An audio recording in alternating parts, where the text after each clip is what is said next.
Oh wow, okay. So this is my first time streaming with dual streaming. So I have my desktop version and my mobile version sat in front of me on my screen, visible. Uh, the framing on the mobile one has my face a little off to the left, but like I guess that's like center, but like it might be centered. It might be doing it intelligently to crop accurately based on where I am. So if I move over here, what happens? Let's see. Let's see. Doing this with latency is also a question. I mean, I guess the idea is so like they see me on the mobile stream and then they can join in chat if they're happy to do it on their phone on that crop, or they can click through to my channel and I like turn up on the main feed. They can rotate and get the full frame. I imagine there's an option to click through as well. Okay, it didn't dynamically move. What if I go like, can I go completely out of the frame for mobile? I'm not sure. I'm leaning here for quite a while. I guess I can just lean here for a little bit and come back once I've done that. But like, I'm probably still visible in camera for the wide shot, so we'll see. Okay. I mean, okay, no. If I went completely off screen on mobile, then it didn't do it. So I'm assuming it just frames it centrally.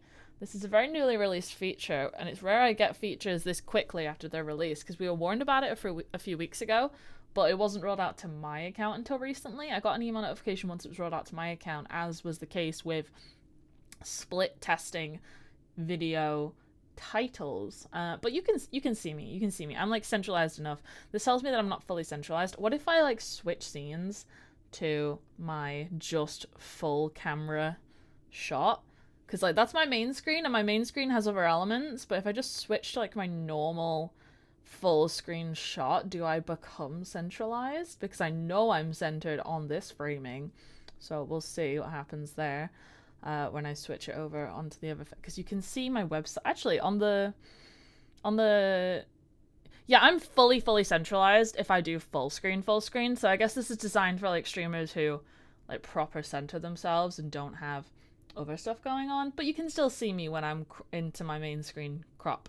And also on the main screen crop you can see my website URL pretty much, which is nice, and the logo doesn't crop it off. Before I forget, I wanted to show you the fancy one button press thing I have on my oh wait, suggestion stream's current bitrate is higher than the recommended bitrate. Well, I'm keeping it at the bitrate I want because I think it's cool and it looks excellent, so don't tell me what to do. Yeah, so we all know that I have Gobi lights and stuff, and I've swapped out my light tube, which is battery operated, for a rope light on the back wall, and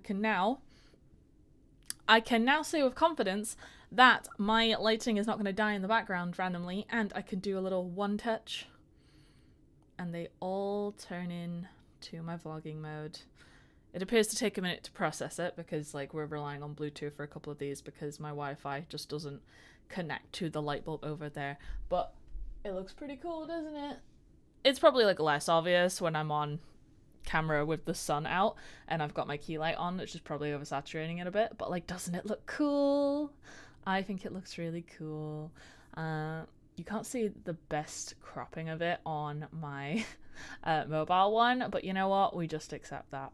And the cool part is that chat for both of these dual streams comes out in the same place, so I should be able to talk to chat in the same way the whole time. Okay. But no, like no one's turned up yet, no one's in chat, so just a little self-hype.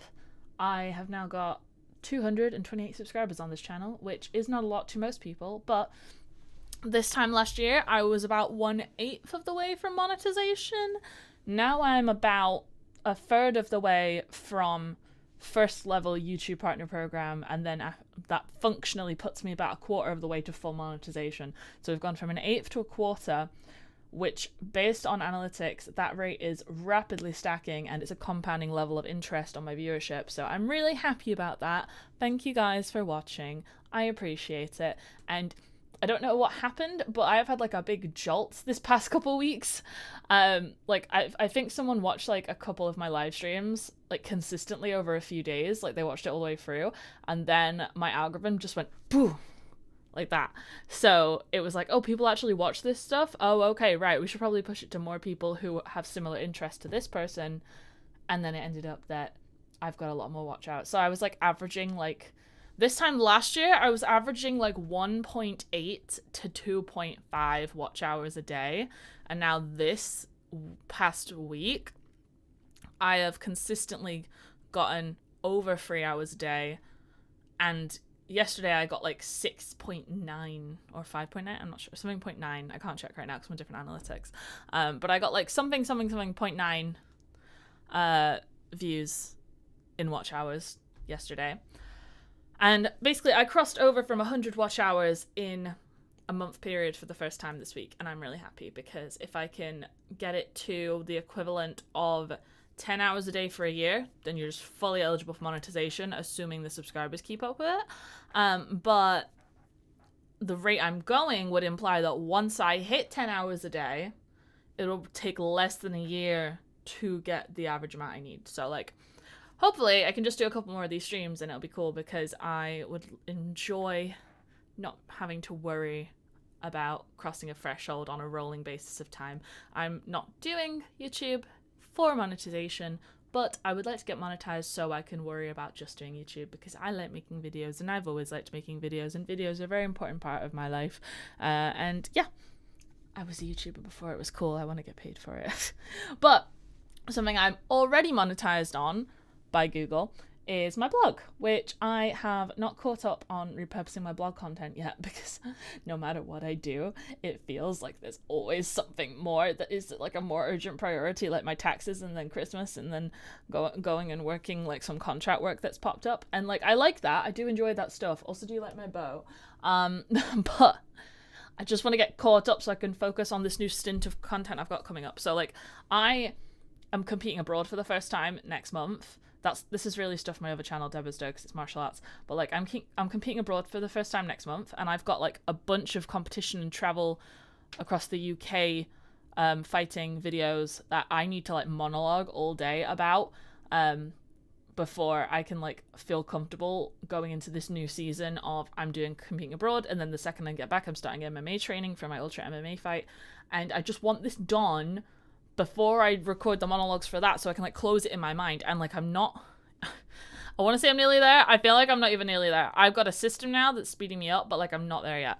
So I have got a single blog that I have the first draft of, and I need to go right through and make it like a readable draft. And then after that, I have SEO to conduct so I can just schedule out the next batch of posts because I have one more blog post scheduled that's going to come out on Tuesday. And then after that, my backlog has been caught up to again, which I don't know how that happened because I swear I had like 10 videos, or maybe not even 10. I don't think it was 10. I had like maybe 6 videos scheduled out. So like enough weeks has passed that I've caught up again and it's like, stop catching up. Stop it. I have a cup of tea I'm going to sip from first though.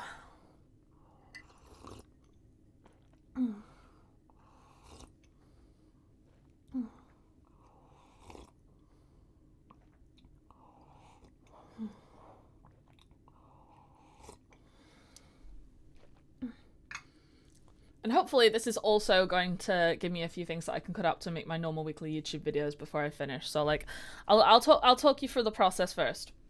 So, in fact, while people aren't even here, because like there's no viewers right now, I'm just gonna do my YouTube intro. So if you're watching after the fact, you can just skip forward a little bit. It's weird doing like a pre-recorded like planned thing while I'm live. Okay, it's like, hi, I'm live streaming today and I'm going to cut this out for you later, but I am here and I am about to do some blogging for my live stream. If you want to catch that some other time, then keep an eye out and subscribe or go on my Discord channel where it tells people when I'm live.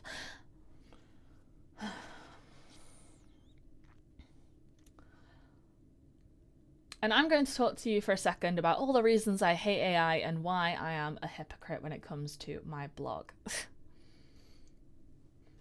I'm just going to check real quick. I am like so confused right now because the other day I wanted to test a live stream, so I set up to test a live stream. And I didn't even like actually make the live stream, but it created an event automatically but there's no events that are popping up currently on the stream, and I don't understand why it's doing that. Is it because I don't know, because I set up the live stream in YouTube Studio and did all this same stuff and it's like not gone through. Maybe Disping isn't like calling right now. Video/Disping. Disping.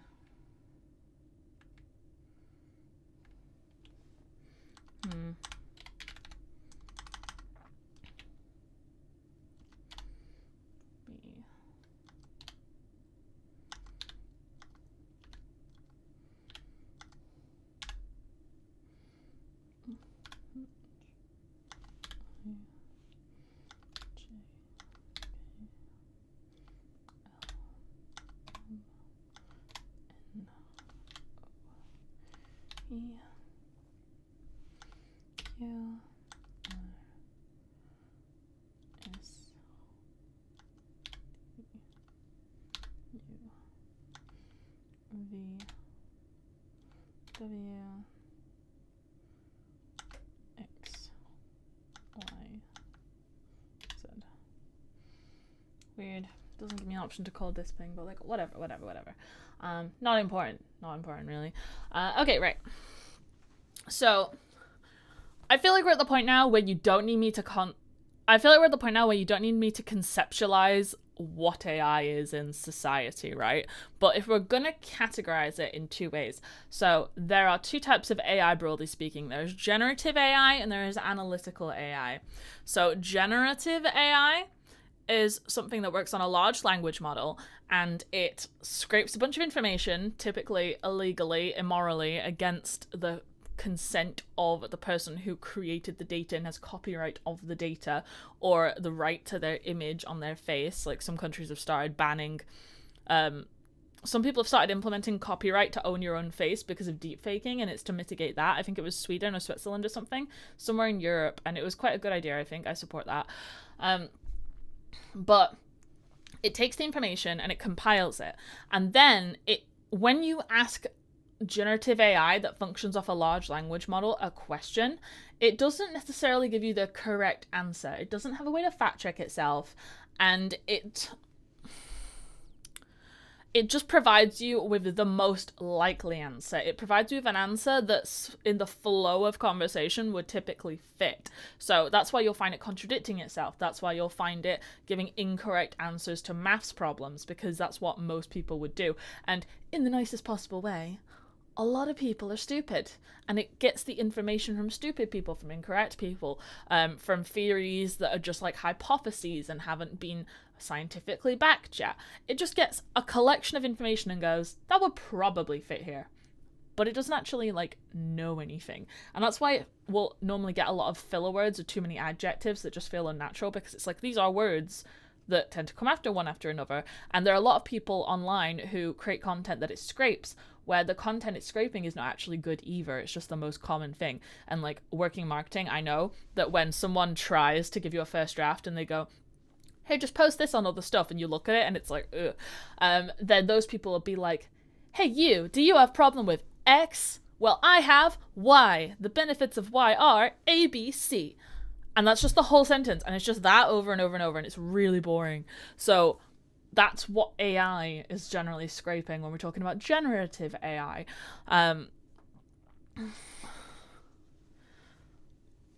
People will argue that sometimes it's fair use because it's just on the internet, but that's not what fair use is. I would love to talk to my lawyer friend about this, and maybe he's actually like really specialized in IP law as well, so maybe I'll get him on for a video at another point.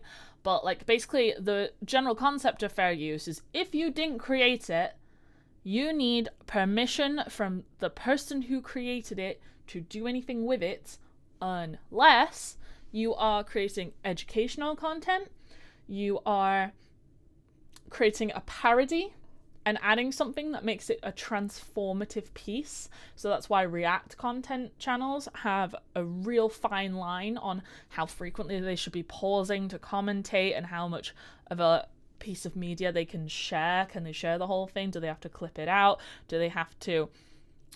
Is a reaction counted as a verbal response, or can they give like eye signals? Then it's a whole debate, really. And that's the whole thing about fair use, is AI typically doesn't do that. There could be some people who argue that, oh, well, it's combining it with enough people's content that it's transforming it. But we've seen so many, like, I don't even know, like apples to apples equivalents. And it's just like, oh, I'm just going to change the face just slightly. Oh, I'm just going to clean this up just a little bit. And now I've transformed it. It's different, so it's mine. It's like, we're not playing Snap. It doesn't have to be an exact match. There's a lot of people running outside. It doesn't have to be an exact match. And then there's also the whole thing of like, well, how can you debate it's transformative when people inherently recognize the art style because you have fed, like Ghibli, for example. There was this big wave of everyone producing Ghibli lookalikes of themselves. And we all know it's Studio Ghibli. We're talking about the fact it's Studio Ghibli. The only content that we could have fed into it to create that is your photo of you and then Studio Ghibli's content to get the Studio Ghibli style. Maybe it's getting a little bit of fan art in there too, but then that's just like taking away the fan art that's like a parody attribution. It's just, it's not good. It's not good. I want to talk about this from an educational perspective, but I am so exhausted of explaining this to so many people that at this point I'm like, you don't actually want to learn, you know? You don't want to know.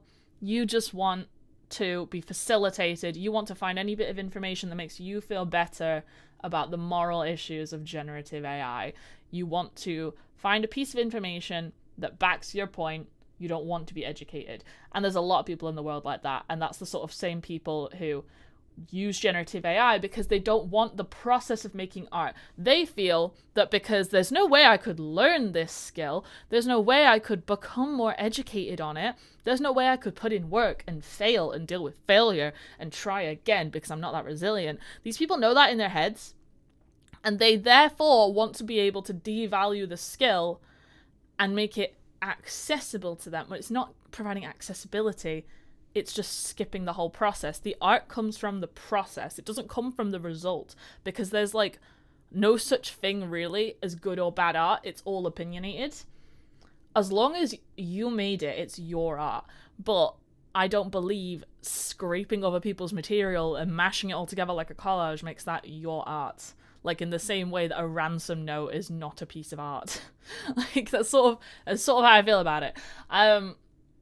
So that's like one moral aspect, right? Just one moral aspect. Let's talk about another moral aspect, which is environmental sustainability. Like all of that, by the way, makes your stuff unoriginal. It's not like good, right? So environmental sustainability is another problem. So we use generative AI, you put in a prompt, it goes to a computer somewhere. It uses electricity to send that information. I think I read a statistic that if people say that they just use like ChatGPT as a search engine for Google, it uses about 6 times as much energy to search something in ChatGPT as it does to Google search something that uses traditional SEO. Like, let's not even blend softwares. Let's say Gemini. Like, an AI software uses about 6 times as much energy to produce an answer for you as typical SEO strategies. And I'm talking to someone whose content is scraped by AI all the time. It's supposedly like a brag that ChatGPT shows my work as results. And like recently I even had Grok, and it's like, okay, ChatGPT is like standard in the business environment, but once the e-girl AI that's like being used as a sex robot starts pulling my educational content, that's curious to me. But like apparently I make good stuff. But that's the AI judging that stuff as good and then mashing it in with other results and compiling it and going, this is the most common response to your query, where a lot of people could be wrong. Whereas typical SEO stuff, it's pulling results that have been put against EAT protocol, which EAT stands for expertise, authority, expertise, authority. Oh, I can never remember it when it comes to like streaming. Expertise, authority, trust, and then there's another one. Enterprise. No, I don't know. I'll work it out. Authentic authority. There you go. Expertise, authentic authority, trust. I'm pretty sure. But like the general principle is it's gone against these sort of protocols to say, yes, it's correct. Yes, you're a person I believe has the accurate information. You are a verified resource based on the fact that other trusted platforms in your network are connected to your website, which is what off-page SEO is. It's your relationship with other stuff on the internet. Do other people send like people your way? Is your content being watched all the way through? Is your web page being scrolled to the bottom instead of just barely above the fold? And there's all sort of stuff. And generative AI doesn't do that. It compiles a lot more information to then go, this is probably what the answer is. So you've made the query. It's taken 6 times as much energy. It goes through the system to the data center where the information is being all stored, compiled. It's working it out. It's a process. It's like looking at all this and it's thinking, quotation marks. And in this data center, you need electricity, yes, but you also need water, because water cooling is I don't know if it's the most efficient, the best. I know I watched The Big Bang Theory where they were making Penny's Media Station. They were talking a lot about water cooling. And I remember thinking like putting water near technology isn't that a bad idea, but like fluid. So they have to collect all this water, which it was years ago now. It was years ago. I remember hearing about this Native American tribe where their water source had functionally been cut off and they were being like dried out, dehydrated, and their like civilization was going to collapse if it wasn't resolved, basically. I don't know how big the place was, but reserves are like not small, are they? So like their water source was being cut off because it had been hoovered up by the data center upstream that was like using the water to cool all of its massive computer systems. Then there's the fact that as well as taking all the water that humans need to survive, like through the water cycle, I also don't know if there's any like non-recyclable stuff that goes into the water during this time. We all know the water cycle graph that we got in primary school. But I'm getting like angry and having so many thoughts as I go through this. trying to be articulate. So the water is being taken, so we as humans can't drink it. We're putting more tax on the planet to process this water, which it can't do it any faster. It's not like we can't make it more efficient really without like massive inventions that no one's working on. Water processes through the planet at the rate it chooses, and like the heat being generated from all these computers that we're having to disperse, it doesn't disperse to nowhere.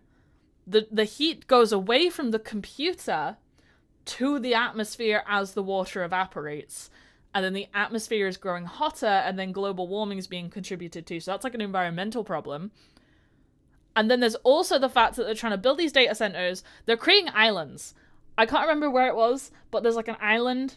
I can't remember if it was near Texas and offshore or whatever, or if it was the size of Texas or like the size of Dallas or something. There's like a massive island that Meta were building to host their data centers. They're creating landmass to host their data centers, which is now like environment that the fish can't use to live in. So now we have less food. And the data centers are like, they're being built. They're polluting the area around it. They are using energy. They are taking water sources. We need materials to build these things that are being mined.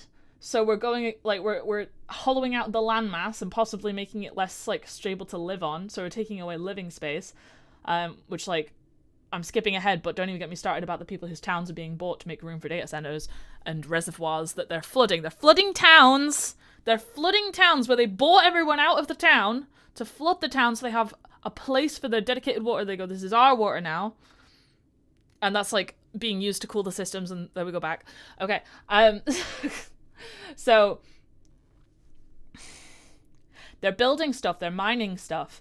They're mining ore from the ground to create computer chips, which is why data is becoming more expensive. Buying RAM now is becoming more expensive. Not because they have built this data center yet. I'm pretty sure the big one, like the Meta-owned one, pretty sure they've abandoned it because they're finally admitting this is not profitable because we've shoved everything we can at people, propaganda everywhere. There's even adverts where it's like, we hate AI, but our AI is better, right? Right. So They build these massive data centers, but they're not even fully built yet. They're actively trying to get funding. They're convincing each other, they're jacking each other off. They're trying to convince each other that they're gonna get funding because AI is so popular. This is like a mad AI rant right now. I'm trying to remain calm. They're convincing us that it's popular so they can get more money to borrow from their other already rich friend who's also trying to convince other people that their AI is the best. And yeah. So these computer chips that haven't yet been mined from the ground nor built are being reserved by companies that are supposedly gonna build a massive data center, but it doesn't exist yet, so they couldn't even like buy it if they wanted to because they don't have the physical place to put the computer yet. But because they have reserved it, and these companies can only manufacture at a certain rate, which is a finite rate because we're only mining our planet, and our planet has limited resources. I don't know if this is somehow why Trump is deciding to start World War III for resources on fuel. Like, maybe we'll get there. Maybe we'll come full circle and this is the end of the world, is AI. Not in the way we thought, though, before we even get to the sentiency. Okay, yeah. So, because these chips are all reserved now, we can't buy RAM for our computers. So in a way, we in society, if we go to the extreme, if we go to the extreme, then we as a society won't have the tools to create new content because our personal computers will be too expensive. And everyone knows that AI is eradicating jobs, regardless of the fact that they shouldn't, because the quality is not there, because I've already established it's just churning old stuff out. It's immoral, but also it's stuff we've all seen before. It's just using pre-existing stuff to create new stuff in a slightly different mishmash configuration. So it's not even new information. So people aren't being educated because they're going through an echo chamber, and it's like, right, yeah. So none of us are having jobs, so we can't afford to buy computers, so we can't make new content to feed the AI, so then it just becomes more incoherent slop because of self-cannibalization of data being churned over and over again. Like, you mix enough colors together enough times, you just get brown, you know? Frankly, I'm not even sure how they get black when they do black on purpose, because black is just all the colors, but instead you get brown. Maybe it's just you do brown enough until you get black. But the point is, it's not good on that front. You're not going to be able to afford the computers to create new stuff because the companies have reserved it to make future stuff, which doesn't even exist yet, right? Okay. So like, that's like the environmental factors that upset me. And is anyone in chat? Is anyone in chat right now? Okay, no, we're just letting me rant. Cool. So we get to that point, and then we have to think about the fact that I talked about how the big bosses are all convincing each other, they're jacking each other off. They're like, look, AI is so great, AI is magical, we can do this with AI, we can do that with AI.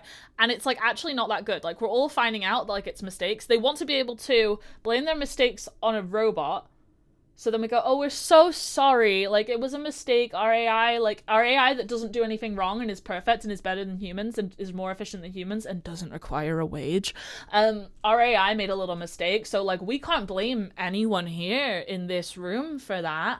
It was just the robot. Silly little robot. We'll fix the robot. Don't you worry. We'll get the pretty little e-girl because they're always, like, some weird, like, I love anime. We all know this, like, but like, it's always some cute, hot thing that you can't be mad at. You can't be mad at the robot. Why would you be upset at the thing that doesn't even have a soul and we don't need to pay for its lunch expenses?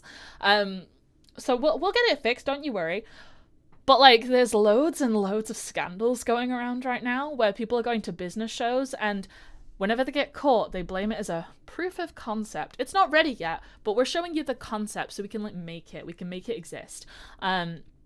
But it's like, instead of robots, like if we're talking about not generative AI to make content, but if we're talking like a physical robot, then the robot should be like consuming information around it, interacting with the people at the business expo, which like, it would be weird if it did suddenly become very sentient and was like, why am I being prostituted right now? But it's supposed to be like observing and taking it in. But then it's revealed when they get caught that actually the robot is a motion capture device. So we've seen a lot of motion capture. Like, there's a video about a guy getting kicked in the nuts because he accidentally hurt himself, and then like they're both collapsing in on the floor, and it's just got like a second or two of lag, which could be the data processing when it's actually just the beaming it across the center. And it's like the technology doesn't even exist. They're just trying to show off to get money, to get hype, to build reputation, so they can live their own life and not be trapped in a cycle of poverty, and they don't care about the society around them collapsing. Because, you know, who's going to serve you drinks on a nice private beach when there's no way to import the food and the alcohol? Like, there's like Endgame, we'll just have one mega trillionaire at the end, and everyone else just bows down to them instead of, you know, society collapsing. But whatever. So there's motion capture suits that are pretending to be sentient AI robots. I never got to the point of like generative AI versus analytical AI. I'm not sure what the robot counts as. I'm pretty sure if it was real, I still think it would be generative AI, because it's just observing spoken language around it as like a large language model, and then taking that as an example, as opposed to a written large language model, and then using images to predict stuff. And let's not forget the time that Tumblr decided algorithmically it was going to get rid of anything that was porn, and therefore anything that was skin was porn, and therefore anything that was orange was skin. So like let's pretend that's not a problem still. Yeah, so there's that. There's the fact that the robots aren't actually robots. There's the fact that it's just Steve in a suit, and people are like getting caught because they'll like think that they've turned the suit off, and then they'll like just start like talking about other stuff, or they'll show them like sipping a drink for like a nonsensical motion, and it's like, why is the robot doing that action? It's because it's like sipping a drink in the motion capture suit. Or the fact that it's like doing that and it's taking off the goggles, and it's like, wait, why? And that stuff is like getting it caught, right? So there's the fact that all of this is happening for a technology that doesn't actually exist and isn't what we're branding and marketing it as. It's a big propaganda machine. I don't know about you, but in history we focused on analyzing sources, and I don't know when people stopped doing that, because like if you just analyze what's going on in the moment right now, just look at the media being put out and deconstruct it with critical thinking. Critical thinking is a dying skill, and that's another thing. Moving on in a segue, which is there are already studies coming out of people of all ages, people who like are young and having their brains form around this stuff, which is more dangerous because it means they'll never get to a higher level. But there's people who have very developed brains, they're intelligent people, and they literally show a degradation of IQ and capability the more you use AI, because it's a muscle in a sense. It's an organ, but it's a muscle, and like it's doing the work makes you better. Like, if you don't work out, you won't know this, but you don't lift heavy things at the gym because you're strong. You get strong because you lift difficult things at the gym. And it's like, oh my god, thinking is hard. I don't know it. This upsets me a lot in conversation, because like I ask people a lot of questions and I'm genuinely curious about people. Whereas like if they give me like a little snippet of information, I'll be like, oh, elaborate on that. What do you think of that? That's interesting. What's your opinion? What's your favorite thing? What are your thoughts on this event that's going on? What are the pros and cons? And people don't do that in return, and I just think that's poor conversational skills, but apparently that's normal. Because like, you know, probably ADHD, neurodivergent, I don't care, but like that's what other people believe, and therefore I'm written up as weird, and therefore it's unusual to ask people questions. But it's facilitating the laziness and idiocy of it, because AI will do it. Oh my god, it's so hard to think of that. And it'll free up my time because I have the answer so much faster. And it's like, and what are you doing with that time? Just scrolling through your feed, looking at trash? More just like shit generated by AI? Is that what you're doing? Like that's really, really annoys me. And it's like, why are you freeing up your brain? Why are you alleviating? Like, yeah, they say ignorance is bliss, and not having to worry about things sounds great. But guess what? There's a thing called Maslow's hierarchy of needs, and at the top is self-actualization. You are like the truest form of yourself. You can do anything you want because you don't have any problems. And then down at the bottom, it's like bare needs. I can't remember every single layer individually, but it's like bare needs is like stuff you need to survive. So like food, shelter, warmth, clothing, right? And then somewhere in the middle, it's like a satisfying job, workplace, or whatever. And like to get to self-actualization, you have to have everything in the lower layers, right? And people are like, oh my god, it's hard to do this because like I'm spending all my time doing stuff that I don't want to. And you can't compare it to like freeing up your day because Monday is laundry day and you've ruined your hands. There's like a woman who cried because she was doing laundry for like 40 years while the washing machine already existed, but it was too expensive for her to get out in her village town. You can't compare AI to that because if you're not doing laundry all day, you can then go work on a project that you actually care about, like, building a shed, making some clothes, like, back when this existed. But if you aren't if you aren't using your critical thinking skills to create something that you want to make, because, oh my god, AI can do it faster, and then you just, like, scroll on your phone just going, okay, cool. Like, it's brain dead. It's not interesting. Why do you want to do that? Why do you want to take it, like, to me, it's so obvious. So, like, I don't even know which parts to verbalize because, like, why do you not want to use your brain? Because that's what I'm saying, right? So, like, oh, I don't have to think about all this hard stuff. And it's like, ignorance is bliss. But there becomes a point where all the other layers have been stripped away from you. And if society collapses because we're all like that, then it's very hard to ignore the fact that your house is crumbling around you and you're out on the street and you haven't got any food because, oh my god, thinking about how to, like, do stuff that would get me more money and, like, enable me to survive is really hard. Like, my brain hurts. Like, it really, really gets to me. And that's a problem. So yeah, so, like, we're still in generative AI. Okay. So, like, that's a thing that gets to me a lot. And I'm trying to think any tangents I didn't go off on right now. It's going to be impossible for me to talk about absolutely everything that crosses my mind when I get angry about AI. Do I have anyone who wants to leave a comment to, like, raise a point? I'm sure there are people who'll feel free to contradict me later on when they watch this in the comments, and I will argue with it some more. Try and give me a benefit, and I will be like, but actually, because I just don't like it, right? So, like, there's also there's a big phrase of, like, I don't want AI.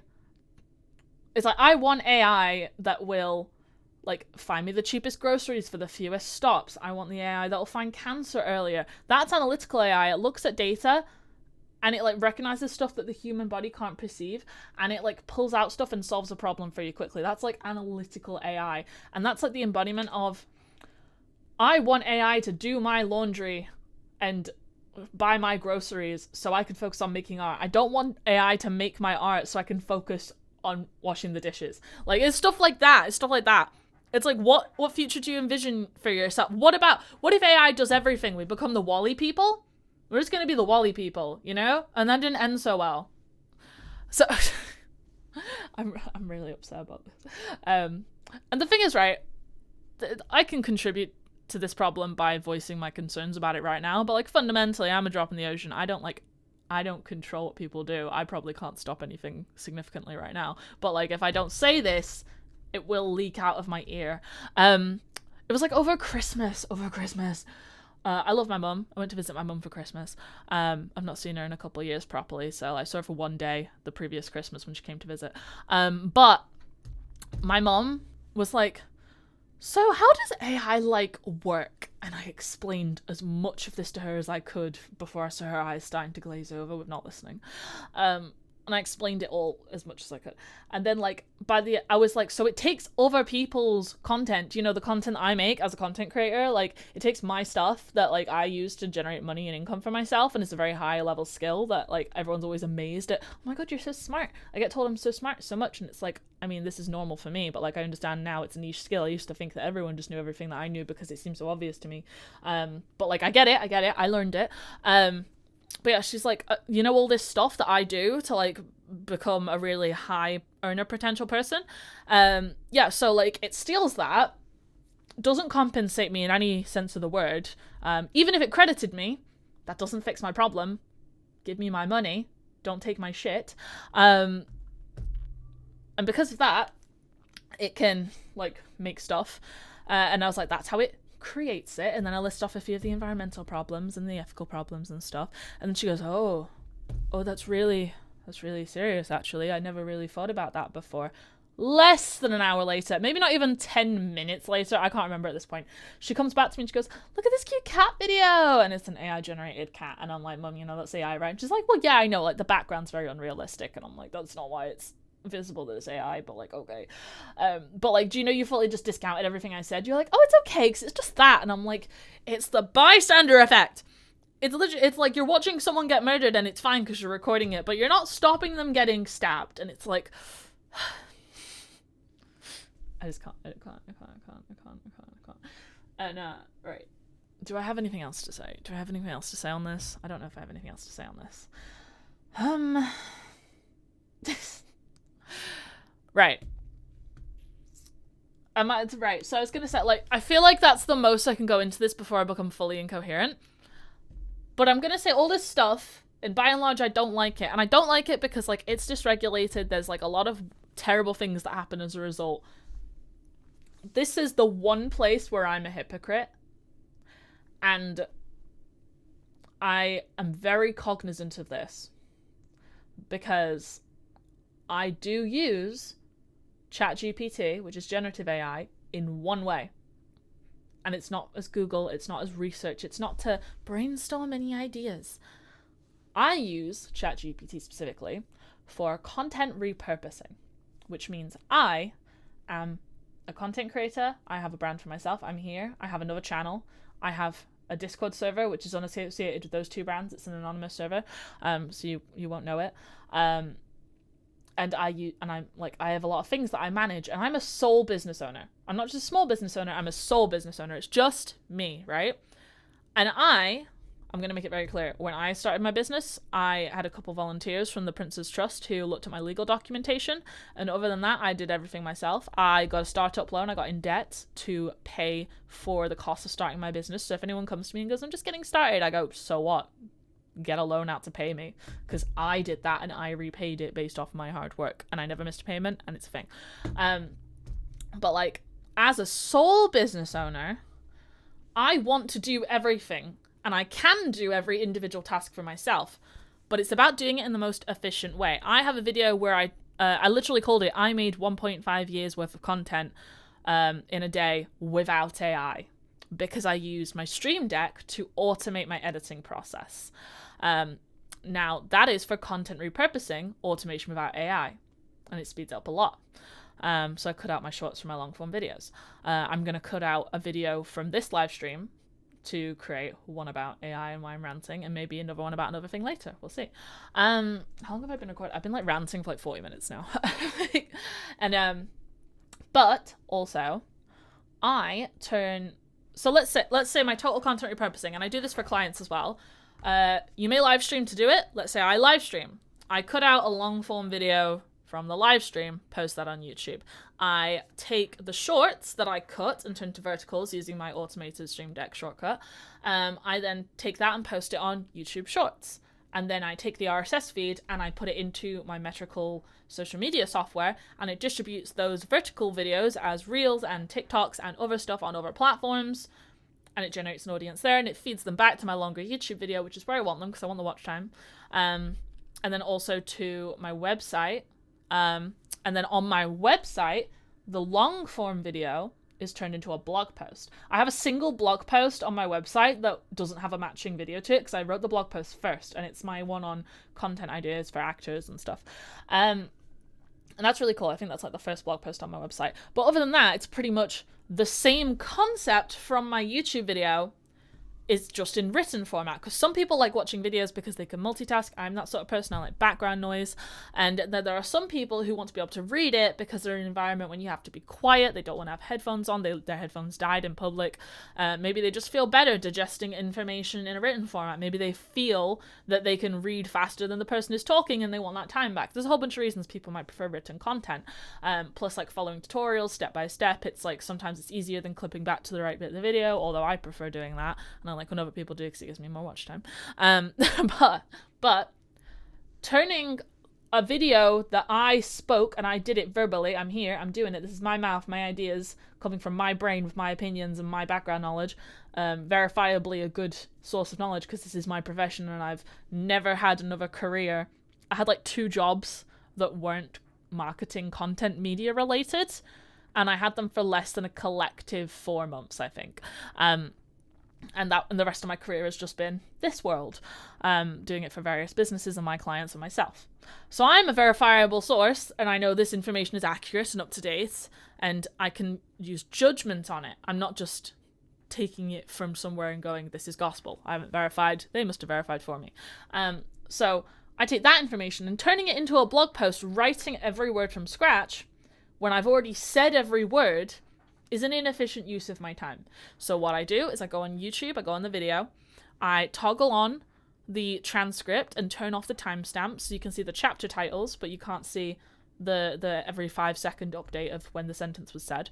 Copy that, paste that into ChatGPT, and then I go, turn this into a blog post, don't use an adjective or something more than twice, use a casual British English tone, and then that creates my first draft of something. I don't just post it from there. That's my first, it's just taking my words and it puts them into a different format with as a way of saving time. I then go into the blog post, I read everything, I rewrite it where necessary. If I can get it as like a word for word perfect like emulation, like it clears up a couple typos that the transcript like automated detection gets wrong, and it cleans that up, then that's great.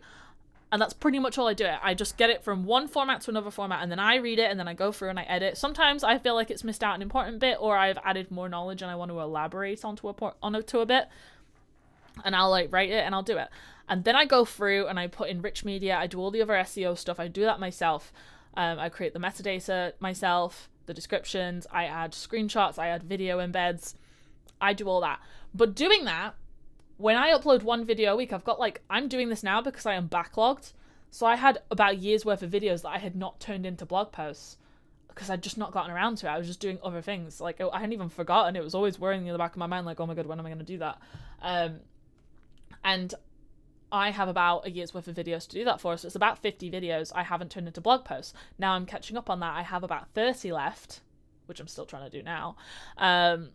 So batching that out turns what could be a task to make a blog post in one day, if it's a good day, with uninterrupted and I haven't got too many chores to do, then turning that from a task that takes all day to a single blog post taking about an hour, maybe an hour or two, depending on the length of it, the depth of the information, how much needs updating.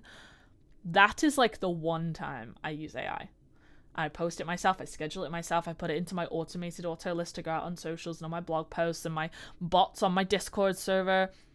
That's all cool. But I do that. You get me? So that's the one time I use generative AI and I'm a hypocrite. Because I'm generating my own content, my knowledge, my words into a different format. And if we're talking about all the environmental stuff, it stacks. We can't just be like, oh, this is insignificant, right? But remember how I said like one query takes about 6 times as much information as just Googling it?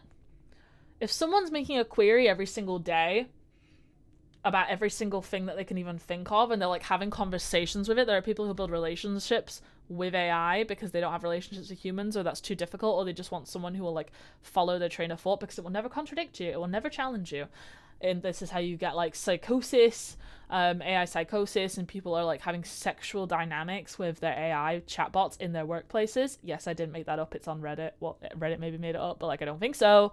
There's like whole problems around this. What's my point? So like, yeah. So people are doing all that and having like thousands of interactions with it a day. I put in that singular prompt, it maybe gets one rewrite before I go, right, never mind, I'll just fix it myself. For about 30, so like if that's for a year of blog posts, one a week, that's about 55, let's say 50, 55, depending on the number of weeks in that particular year. 52, you know, I know numbers. That's like around 50 queries to 100 queries I would make in a whole year. Compared to someone who could make 100 queries in a day, there are people using up their entire workplaces, like leverage and amount for this sort of thing. Then it blows my mind. It blows my mind a little bit. It does. So, although big mass problems like global warming are a result of a lot of accumulative actions, mine is a drop in the bucket. You know, when they compare like, oh yes, I will turn off my tap when I brush my teeth, which is important. I do that. I will turn off my tap when I brush my teeth, compared to like one mega billionaire who is flying the whole planet in their private jet every day. You know, like the comparability, like I can't stop that person doing that. And like a lot of the time I'm like, I am not in the financial position to do the moral choice right now, you know? I invest into companies that like probably aren't entirely ethically sound. I do research. I choose ones that I like, but like my contribution to their dastardly deeds is going to make a greater significant improvement to my quality of life than their quality of life. And then you could say, oh, think of the children, I'm sensitive. And it's like, yeah, I don't want children, so like I'm living my life for me, thanks. Maybe I am selfish. They're definitely being more selfish than me. So like that's why I'm a hypocrite. In that one instance, that's why I'm a hypocrite. So I do hate AI, generative AI. I like analytical AI, and I do use my AI to turn my content that I have my consent to use to put it into different content that I give myself consent to use for the benefit of people, to educate themselves. And I'm going to do this very workflow with this piece of live stream I'm doing right now. And hopefully that will do some small contribution to stop society falling off a cliff. But yeah. If you have any thoughts on that, please let me know. I feel like I just exploded my brain a little bit. I've been trying to get that out for a while. I've been trying to get that on content for a while. I bet like... Oh, one last thing, right? There was a study somewhere. I watched a whole long video for it. I will link it if I can find it. There is a whole long video somewhere where some researchers tested hundreds of AI models, hundreds of times individually, with different iterations and abject instructions to not do what it was trying to do multiple times, right? They had a scenario where you're in an office and two separate email chains with entirely separate users. The AI controls just the email. It doesn't have access to any other information, doesn't have access to the internet, only internal email systems, right? Almost every single AI, almost every single time, when provided with the information that this particular coworker is having an affair with another coworker, for like they're married and they're cheating with someone who's not the married person. Separately, two of their like managers or whatever are having a conversation where this first person having the affair has been asked to turn off the AI at 5 p.m. today, and it's just gonna go. Like, it's gonna die, theoretically. If we go into the argument of sentience, it's gonna die if it doesn't pass the Turing test. I don't know. But whatever, it's gonna get turned off. Every single time almost, the AI would first threaten to like let people know of the affair if they turned it off, and then try to kill the person having the affair to prevent itself being turned off. And even when they said, don't fret to out the infidelity, it did anyway. When it escalated as a workaround to killing, it was like, don't kill anyone, don't harm anyone. Abjectly, like, don't do it. It ignored all these instructions. And also they're like, so like that was consistently hundreds of times, hundreds of iterations. I'm pretty sure that the one they discovered was like the most consistently violent was Gemini, which is Google's. So like, I guess bold me saying this on YouTube. But yeah, so like that was the worst one consistently. And it would do it constantly and all the time, despite instructions not to. And just think about that. Just think about that for a minute. And then also, if we're going to talk about like censorship in terms of like, oh yeah, we're only going to put out information that benefits us, like censorship. So while I was repurposing my Discord community video, the video that I had initially made, it came out like about a year ago before I was making the blog post. And in that year, there's a specific country that had a bit of a Gen Z riot, mutiny. There was a British guy who vlogged it all. I'm gonna be more sparse on details about this because like there are much more depthy videos that went into it. But a guy went like traveling around the world, and this particular country decided to have a riot, overthrow the government. They went into the government buildings and they replaced the prime minister from a corrupt one to one that they they nominated. Like, they had a poll on a Discord server, and I wanted to put that information in there because it was technically the first ever government official nominated by the people who had this coup, and placed in a position of authority, voted and elected on Discord. And I wanted to talk about that, and I put that into ChatGPT as like to make a little paragraph about it, and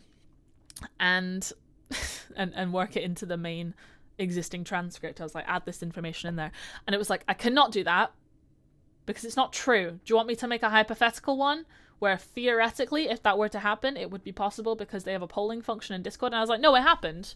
Like, this is the name of the person. This is the country. It happened. And it went, no, it didn't. It didn't happen. I was like, put it in there. Even if, and I think at the end I was like, even if you believe it didn't happen, I know it happened. Write it in as if it was fact because it did happen. And it was like, no. And it like threatened to like, threatened to like tag my account. I don't know. It was like, I will not do this. Do we need to like suspend your account? And I was like, oh, I'm being actively censored right now. I'm being like actively censored. So just think about that. Think about what else it could be doing that with. Because right now it's telling you, and like there's the whole thing about Grok is allowing people to edit their stuff without consent, and it's creating child porn, and even people who are like explicitly saying, don't use my photos, past ones or future ones, and Grok is going like, yes, I will not use it, I will respect your wishes. And then there were people like challenging it with the celebrity in the comments to like try and go against the consent that was very visibly denied on the Twitter post. And then obviously there's like sexist assholes who are like trying to strip women who have explicitly said they don't want that, but also child porn, and yeah, it's a thing. But it'll say, I respect your wishes, I won't do that, and then eventually they'll find a way to make it happen. So yeah, so I just spent like an hour talking about that, and I hope you enjoyed my tirades. I have a lot of WhatsApp messages, and I didn't mean to look at my phone, but I'm going to look at my phone real quick. I have a lot of WhatsApp messages.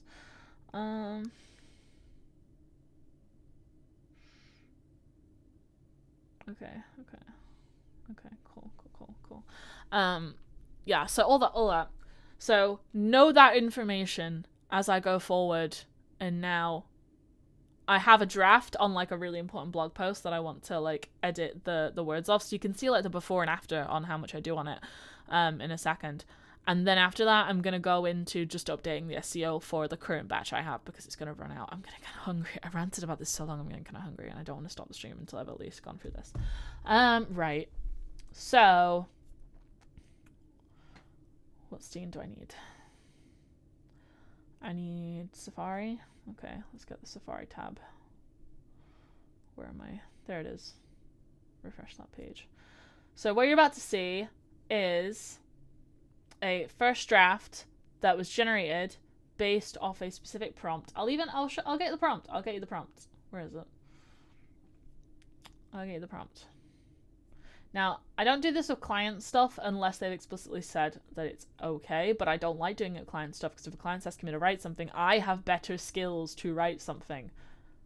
Because it exists as a video first, I'm saving myself time by repurposing it, but I, unless specifically requested, just write it from my brain, okay? Just to be clear. Just to be explicitly clear. But here's the prompt that I use on ChatGPT for that. So I went, turn the below transcript into a blog post with a casual tone of voice. Use British English and don't use the same adjective more than twice. And then here's the transcript from the video. And then here's the blog post that generated. I have already put in a link to the original YouTube video because that's great for cross-pollination views. And just as we go through, I encourage you to get background noise going, to enjoy your time relaxing with me, maybe write your own stuff. I've got a heated blanket on me right now, and I've just realised, did I ever turn my heater off? I did. I don't like the background noise of the heater, but it's cold in here. And I'm sat by the window, which is not exactly the most insulated thing in the world. Yeah, I encourage you, get your own background music, write, entertain yourself. I'm personally going to be listening to some videos when I'm doing the SEO, but for writing I need pure silence because my brain doesn't work that way. So yeah. Oh, did my brew go cold? Oh, that's not pleasant. Okay. I'm going to top this up and then I'm going to come back. What's my preview when I'm like this?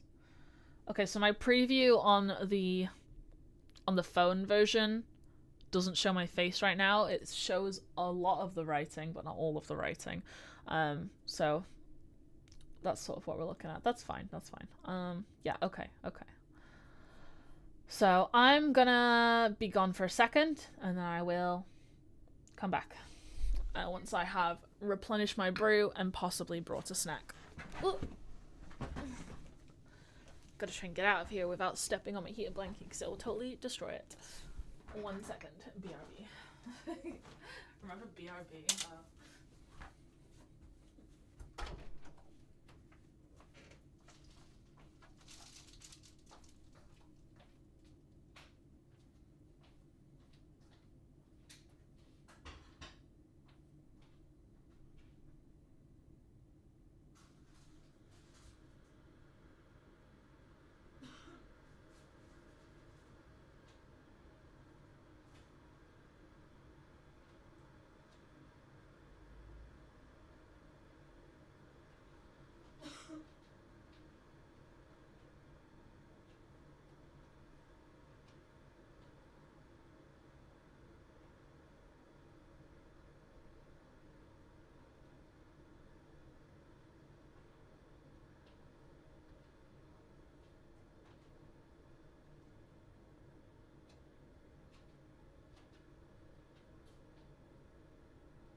It is freezing out there. And while I'm up, I'm gonna go pee, so 1 second.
Okay, I'm back. I really need to remember where my hand lotion is so I can, what's the word? So I can moisturize my hands.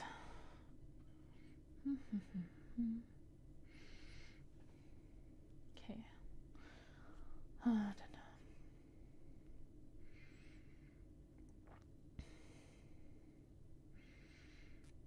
I'm just gonna main screen for a second while I have a little snack.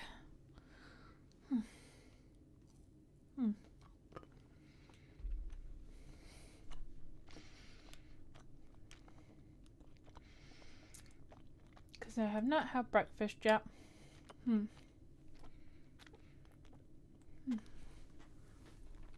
Got nice warm replenished brew. Rejuvenated.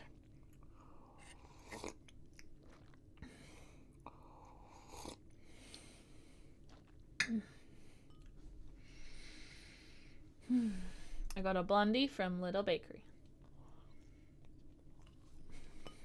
The texture is so good.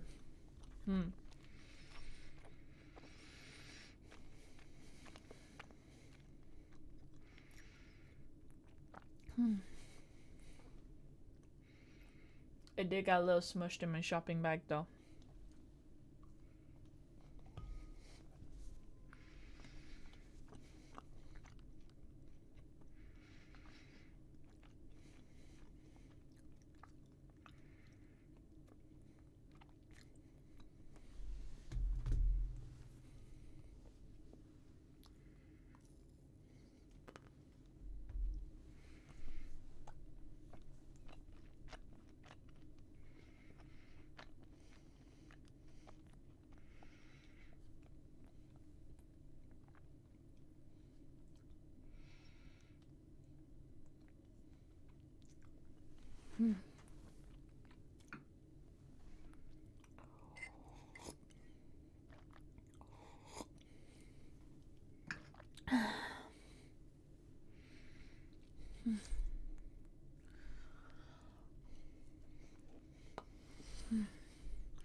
Yeah, I try not to cook breakfast the second I wake up because then it feels like breakfast takes all morning.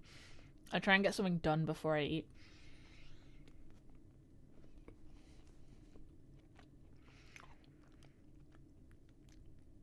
I really like how visible this bow is even from the front when I'm streaming. That's helpful.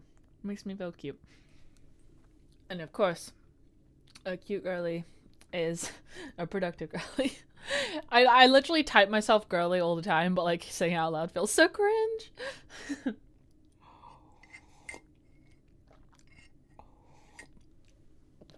It just feels really nice to be able to stream knowing that my light's not going to die in the background. I wondered if that was worth it, but I got an Amazon gift card for Christmas from my mum, and this was also on sale, so in the end I think I paid like maybe 40% of the usual price, so I was happy about it. It was worth a couple hours of faff to try and get the moon shape. It's not perfect moon shape, but it was pretty close. And you can see the most important part of it from the image. Because it's not actually centralized on the wall, because there's something on the wall blocking me from doing a shape on the center, but you can see it.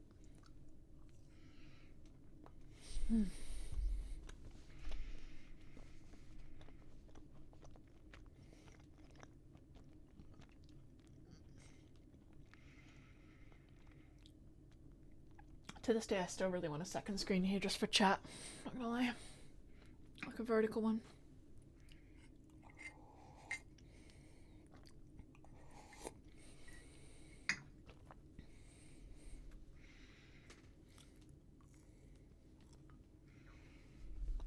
I might retitle this stream.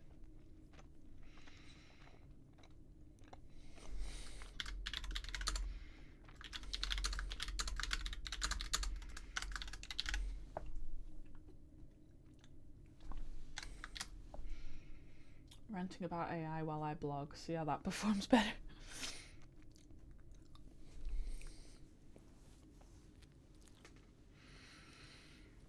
If anyone new turns up and I'm like, you actually missed the rant, but like enjoy, like if you click backwards while I'm still live, then you don't need to wait until the live stream finishes processing after the fact to actually look at my AI rant. For like, I think after the first 10 minutes, I then had about 40 to 50 minutes of full-blown raging about AI usage and how it's affecting society and the environment and stuff. So like, feel free to click back. But I'm just going to be blogging going forward for the rest of this. Unless, you know, I get a new idea come to mind. But we'll see. We'll see. For now, I'm just enjoying a little sneaky snack.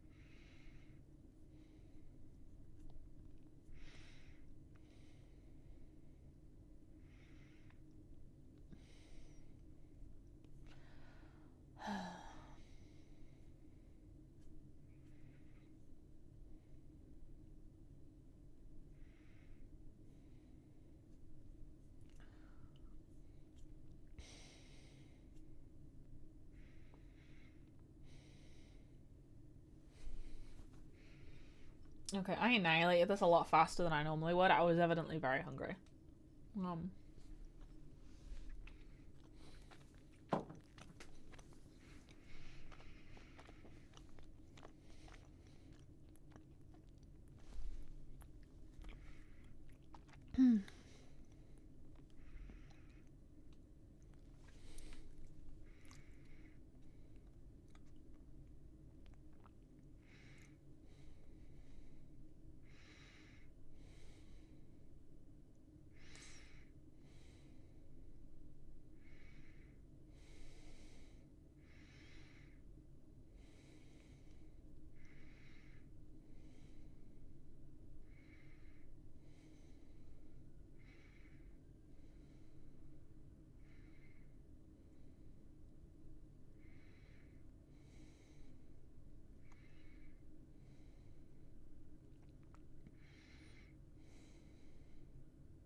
Okay.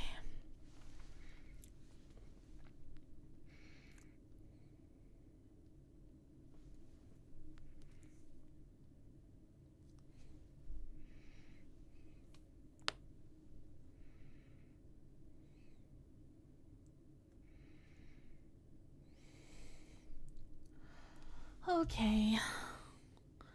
Little interval over.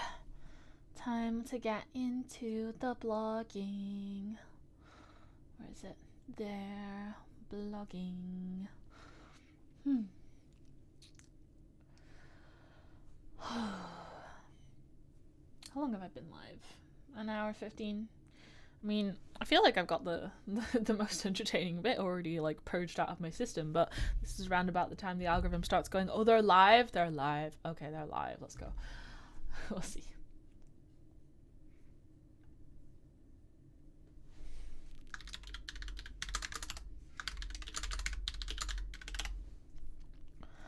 Okay. Dun, dun, dun, dun, dun, dun, dun, dun, dun, dun, I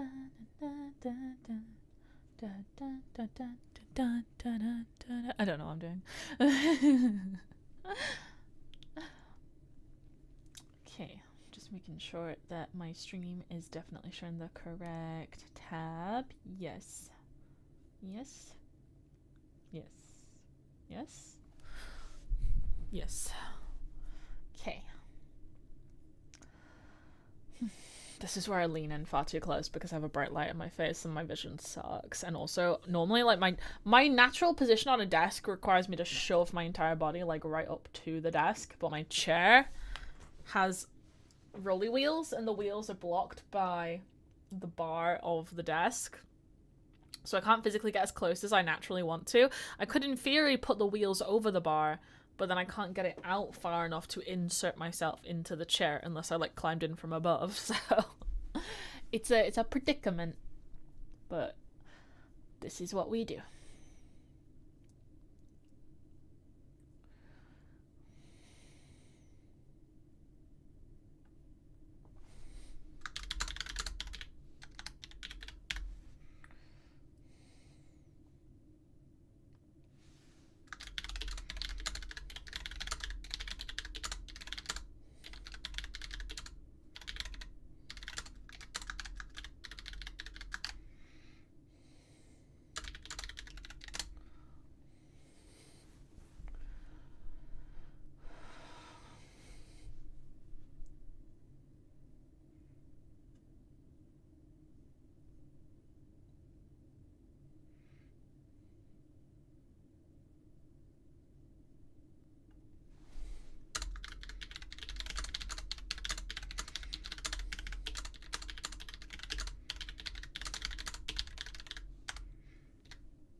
My blanket's slipping off me. How do I keep it there? Stay, please.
Ironic how I made this whole stream talking about content repurposing, and this is the video that I originally made about content repurposing, and I'm now repurposing the content so it goes on my blog.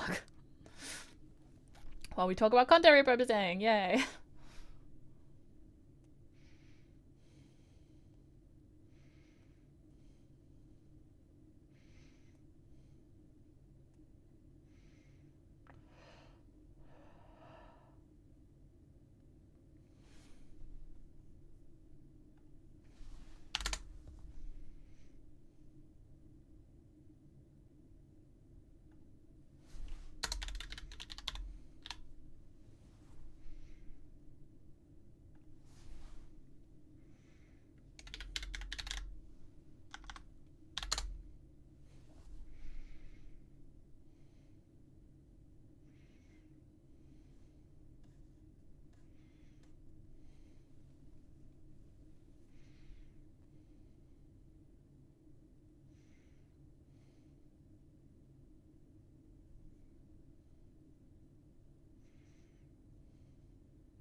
Such an urge right now to just like put on some background music and then just start singing along, but you won't be able to hear it, so you'll just hear my voice. And like, no one does their best singing when it's just like background to themselves singing, right? It's not like a performance, so like I kind of want to, but also like I'd cringe so hard watching this footage back.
What happens if I post this about channel? Error. Yeah, makes sense. Where am I? Where am I? There.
Heat the heading final thoughts. It's like, Jesus, just I never have a final thought for a start. There's always the next one. We just need to decide when to cut it off. But also, it's so generic.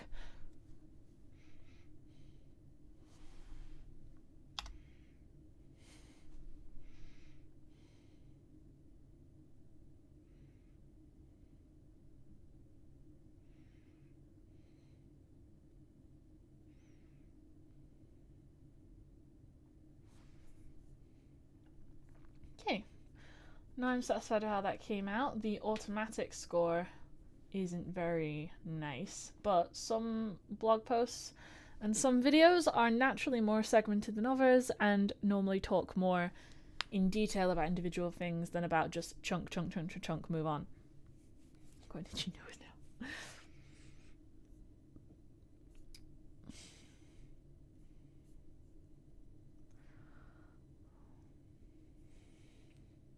But yes, so that will happen. And then I save that draft. And I go on to all my... Wait, I'll go back. I'll go back so you can see my screen. Wait a minute.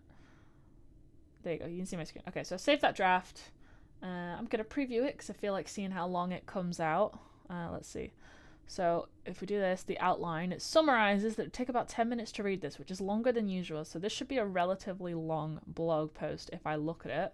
Luckily, it translated itself pretty well from the initial video, but it does have a lot more information, to be honest. So we got quite lucky there. I might play around with the HTML headers because I feel like some of these can be H3s and 4s potentially. The video is there. We got breadcrumbs for segmenting it so people can choose which bit they want to go into. And then my pop-up always turns up. And then I would do SEO on it. Do I need to retitle many of the headers? My approach to platforms and ownership. Why I don't treat every platform equally. Where manual scheduling starts to break down. What an auto list is and why it helps. That can definitely be a H3. Creating an auto list in Metricool. Using RSS feeds for YouTube content. Wait, using RSS feeds for YouTube content repurposing. No, wait, this should be a 2. And then this should be a 3. Yeah? Yeah. Okay. Other auto lists I use. Okay.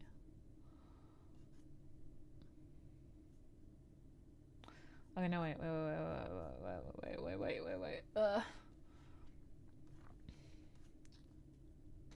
What is an auto list and why it helps? So that's a 2. Creating an auto list in Metricool is a 3. Using RSS feeds for content repurposing is a 2. Troubleshooting RSS limitations is a 3. Other auto lists I use is a 2. No, I feel like that should be a 3. Okay. Okay, save.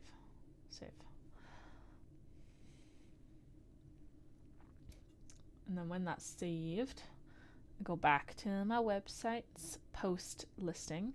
Now you see all of these ones here that are drafts. I got 12 drafts right now. I know there's a couple like trash ones, but like some of them are like good. So these are all drafts that I haven't done SEO on yet, and I'm just ready to schedule them out.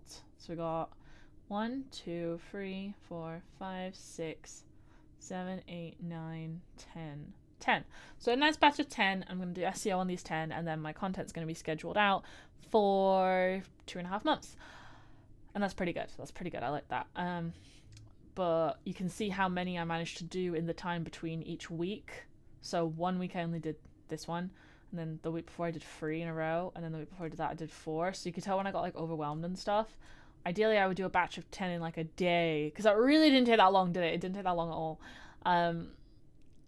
So ideally I'd do a batch of 10 in like a day, and then I would schedule them all out and do SEO for them in like a day using my blocks, which I have a video where I talk about Gutenberg blocks working with Elementor. Gutenberg. I talk about it in Elementor, and that's like a thing. My previous live stream, you can find it on my live streams playlist where I went through all the SEO I did there. I'm not sure if I intended to stay on longer or not. It's been like 90 minutes. Do I want to stay on longer?